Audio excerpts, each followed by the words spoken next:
Pardon the interruption, but I'm Mike Wilbon. It's World Redhead Day, Tony. You used to be a redhead. Tony Kornheiser, you're right, but now it's turned flesh-colored. I have pictorial evidence, video evidence. I could go to the phone, get back to 1988 in Seoul, South Korea, when you still had the remnants of a red afro. Yeah, and I also, when I first grew the beard, it grew in red. It grew in red, but not anymore. Welcome to PTI, boys and girls. In today's episode, the Spurs and Thunder are knotted up. Torts is getting it done, and Taylor Twellman joins us for 5 good minutes. But we begin today with the New York Knicks sweeping the Cleveland Cavaliers out of the playoffs with a resounding 130-93 victory in Cleveland yesterday. The Knicks have now won 11 playoff games in a row by a total of 262 points, and that is an NBA playoff record. Wilbon, what does this sweep say about the Knicks, and where does it leave the Cavs? Tony, it says that the Knicks, they're on a roll. I mean, they are. And now I look at the teams, I look at the opponents then and now, and I look at Atlanta, a total playoff neophyte. I look at Philly, who didn't even know whether their best player was going to be on the court night after night. And I look at Cleveland, which I'm always saying about, why aren't you people better? And I look at it, and I'm not convinced about the opponents. It's not the 27 Yankees, but the Knicks have been great. They discovered something. Mike Brown replacing Tibbs, your Knick fan people, your brother, and they wanted him fired 3 games into the opening series of these playoffs. That's right. And Mike Brown stayed the course. He didn't yell and scream at anybody. Right. He didn't talk about analytics. And, you know, he did make some adjustments. Karl Anthony Towns, a lot of the offense runs through him, which gets Jalen Brunson off the ball. It's been like magic. It's been wondrous what they've done offensively. The ball moves. I'm not going to say this moves as well as your favorite team, the 1970 Knicks, but it puts you in that mindset. Yeah. They play beautiful basketball, this team. Let me just get to the Mike Brown-Thibodeau thing just for a second. What you're not hearing right now are 3 things. 1 is that the defense isn't any good. You're not hearing that. No. 2 is that the starters are playing too many minutes. You're not hearing that. No. And 3 is you're not hearing about disappointment, because there is no disappointment. Now, they may lose in the finals, but they may win in the finals too. They're playing better than anybody else in basketball right now. They are that good. I would like to say that I had this series right ultimately, not originally, because originally I liked Cleveland. And I like Cleveland because I like their big men, and I like Cleveland because I like their guards. I like Donovan Mitchell, and I like James Harden. But in the first game collapse, then I got off that and began to use the word sweep on this show. James Harden didn't seem enthusiastic the last couple of games. James Harden, again, had a terrible playoff. James Harden is a Hall of Fame player and not in the playoffs. In the most recent game, he was 2 for 8. He has 6 turnovers. Right. Well, he had more turnovers than he had assists. Again. And he shot, let me get this straight, 18% from 3. And I find it hard to explain how this happens. Although it is possible that I could be told that Cleveland actually won this game analytically. And if Kenny Atkinson were to say that, I would ask someone to return him to planet Earth. The one thing I thought about was this. There was the question, because the Knicks were off for a long time, the rest or rust question. They were rusty for one game. A 4-0 sweep indicates they're not very rusty. And Landry Shamet shooting 92% from 5 3 for in the 6 series? last night from 3, I think. Yeah. Listen, aren't you excited? Yeah. As somebody who's followed the Knicks the entirety of your life. Yep. Here's what I just don't want to hear. I don't want anybody to talk about isolating a certain player from this team and saying he's the best Knick of all time. No, stop. Willis Reed is the best Knick of all time. Willis Reed. Let's stay with the NBA playoffs. Let's move to Oklahoma City, where tonight the defending champion Thunder will host the San Antonio Spurs. This series is tied 2-2. Both teams have split games at home and on the road. Most recently, the Spurs held Oklahoma City to 82 points in Game 4. Wilbon, how should the defending champions feel heading into Game 5? Like champions. You know, they've had shoulders to the mat with a 1-2 count by the referee each time and got up. And they did that because the MVP, the two-time MVP, I know he has not had a glorious playoff run. No, he's not. But when they had to have him, he responded. He was there. I expect that tonight. I expect Shai Gilgeous-Alexander to have a north of 30-point game. He may get close to 10 assists. He's going to defend because he's not a one-way player like some others that people like to glorify.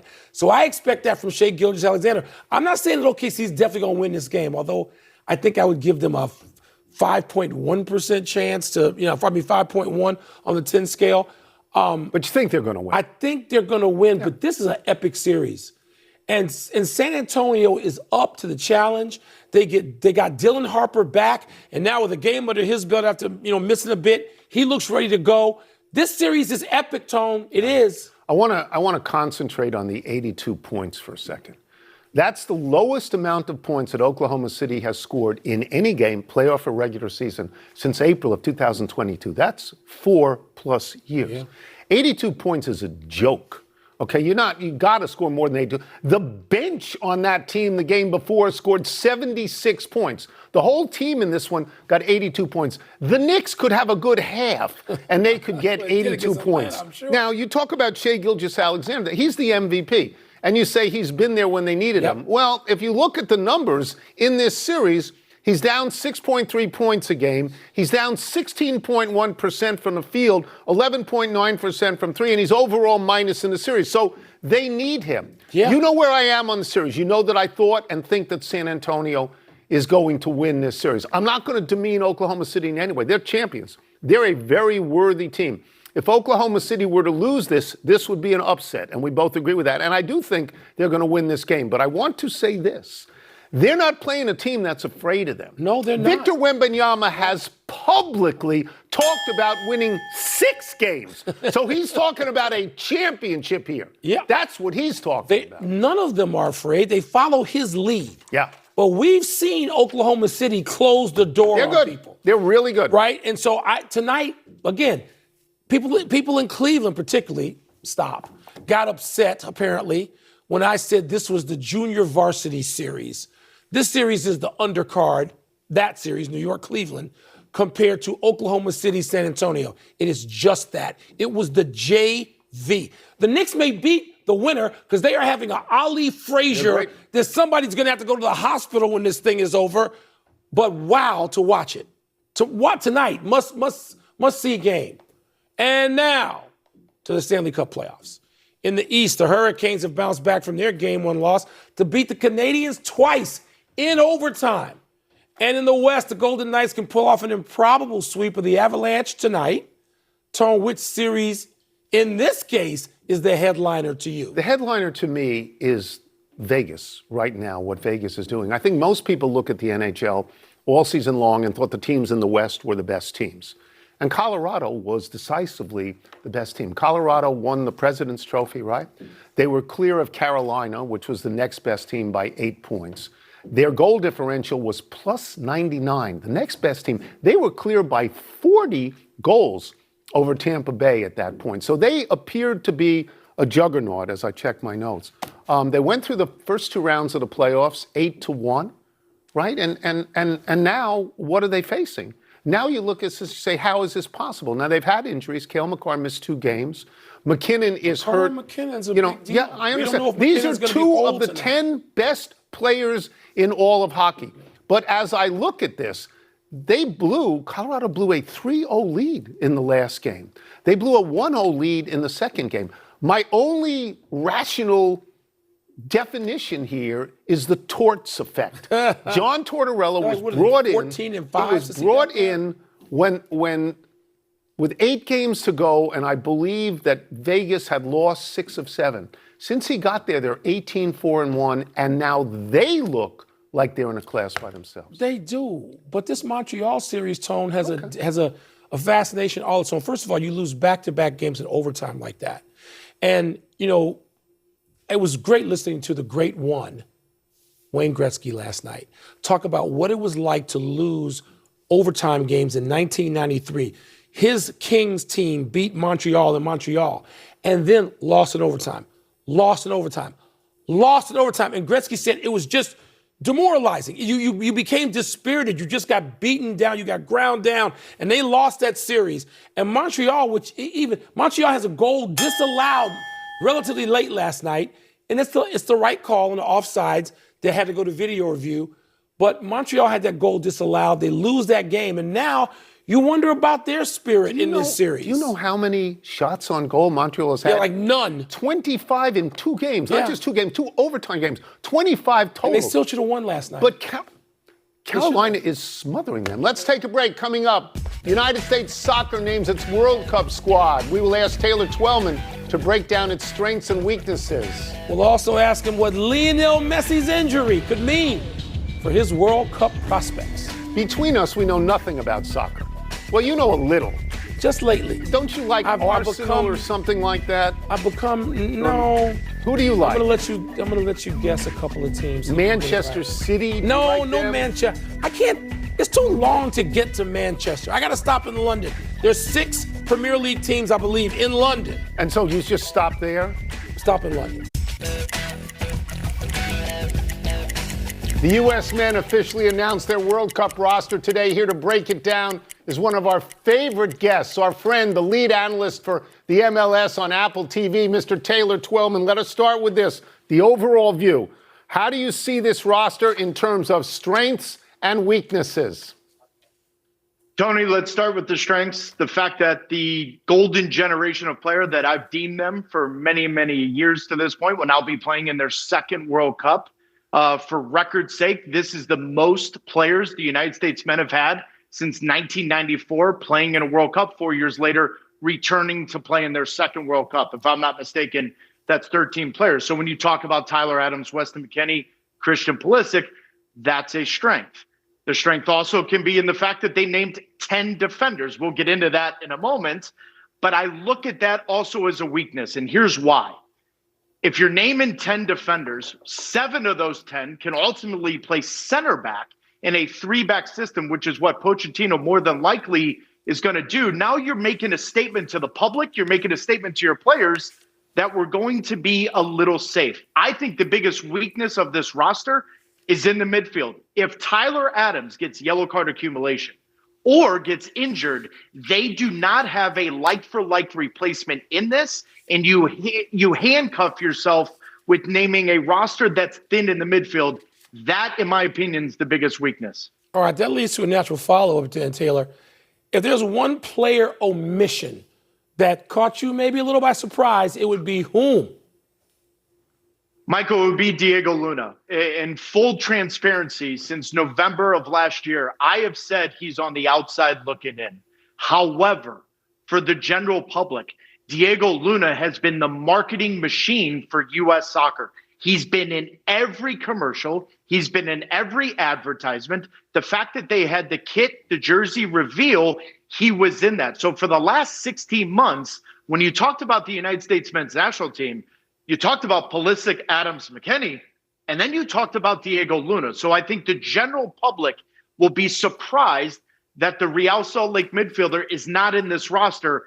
In my opinion, though, he was always on the bubble because he really doesn't have a position, a defined position within the system, but it's the first name that came to mind. Okay, given all of this that you've told us so far, including this defensive first philosophy that seems to be paramount, what is your feeling about the state of the roster at whole? Us three have had many good conversations over the past 4 years about the state of U.S. soccer with the appointment of Greg Berhalter again, and then him being fired, and then Pochettino coming in. There's one word I would use: apprehensive. Because of the 4 years. The 4 years hasn't been defined. The 4 years hasn't been convincing to the general public. And even those like myself that follow it for our daily lives every single minute, I'm not completely convinced that this group understands that they need to have their signature moment, that they are having home field advantage and in their backyard.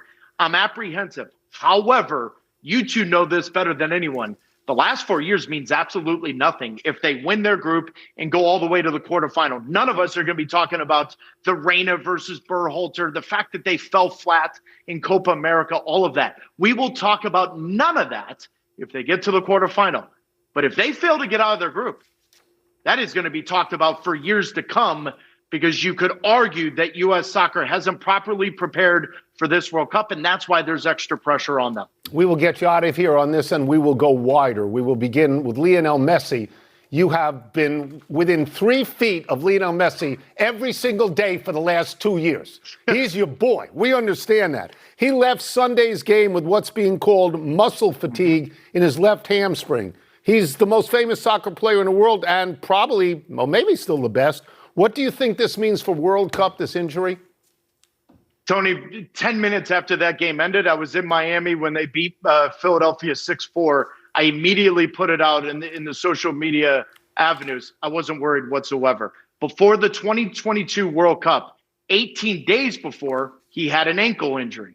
We all know how that turned out. I'm not worried about Lionel Messi. And with Argentina in the biggest World Cup of having 48 teams, they can manage the 38-year-old's minutes. He will be completely fit. He'll be completely committed. And it's crazy to think that the reigning MLS MVP is now the reigning World Cup champion, kicking off in less than 3 weeks.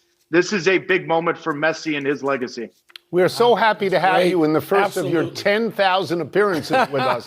We're so happy. Thanks, Taylor. Thank you, Taylor. Appreciate it. Michael, thanks for the jacket, buddy.